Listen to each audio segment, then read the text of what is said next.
All right, so we are here at the Jamaica Island Nutrition Network Conference with Vanessa White Barrow. Vanessa White Barrow. Vanessa, please tell me about yourself. Well, I'm a nutritionist here in Jamaica with over 20 years experience. I'm also a senior lecturer at the University of Technology in Jamaica, where we train dietitians and nutritionists in our dietetics and nutrition program. You sound very busy. It's work. And it's impactful work at that, right? Yes. It is. So I know one of the topics you were talking about is disorders in children's eating habits since COVID. Yes. You want to kind of give us a quick highlight of that? All right. So basically, in my presentation, what I wanted to highlight was that eating disorders, as well as the under-recognized disordered eating behaviors, such as being preoccupied with body weight and shape and trying to restrict the intake of certain foods that we consider will cause us to gain weight, that those kinds of behaviors, they're really increasing among our children and adolescents in particular. And because we think that some of these disordered eating behaviors are normal, we kind of ignore them. But these are important risk factors for developing the more severe, life-threatening eating disorders like anorexia nervosa and binge eating disorders and even bulimia nervosa. So I was trying to ensure that the audience, because I know we had quite a few teachers in the audience, I wanted to ensure that they're aware that some of the children and adolescents that they see on a day-to-day basis, that they think their preoccupation with their weight is a normal thing, and when you see them going out of their way to exercise so much, don't ignore these signs.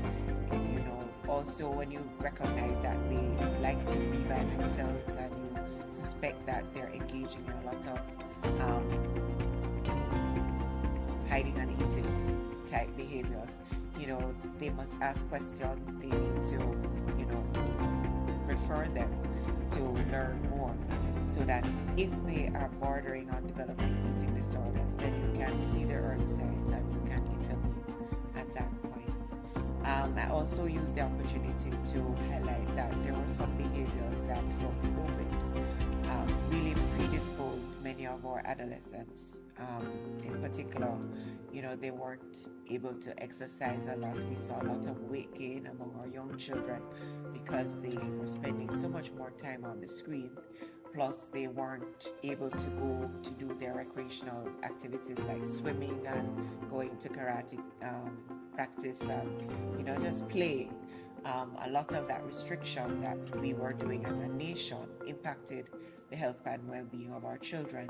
And for some of our children, they're trying to compensate to, lose some of that weight, and they're struggling with it by doing these compensatory type behaviors, like they're trying to induce vomiting. Some of them are avoiding certain types of food because they think it's going to make them fatter, and they don't want to be fatter. So they need that kind of education as well in order to ensure that they work with the right persons to manage their weight appropriately and do the right things, in order to avoid developing eating disorders. So where can parents, students, and teachers actually go to learn more about this? Well, before I give you the full answer, your question also reminded me that social media has become one of the mainstays now of getting nutrition information. And what we realize is that many of the platforms that are there, they are giving a lot of misinformation about what is considered a healthy way to lose weight. So you're telling me that everything on the internet isn't real? No, not everything, but it means that we have to, try to balance what we learn from the internet and also speak to the professionals that are available. I mean, the Jamaica Island Nutrition Network, they have a wonderful website that you can access information also through, the professional groups.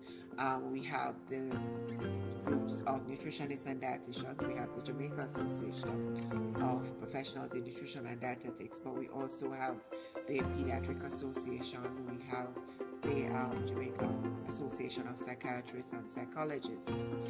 So you do have these professional experts that can give the kind of guidance that parents, teachers, coaches need to assist them to support these children and adolescents in their day-to-day food choices. Yes, you're so right. And I want to thank you so much for taking the time to support Jamaica Island Nutrition Network and taking a few minutes to chat with me. It was a pleasure.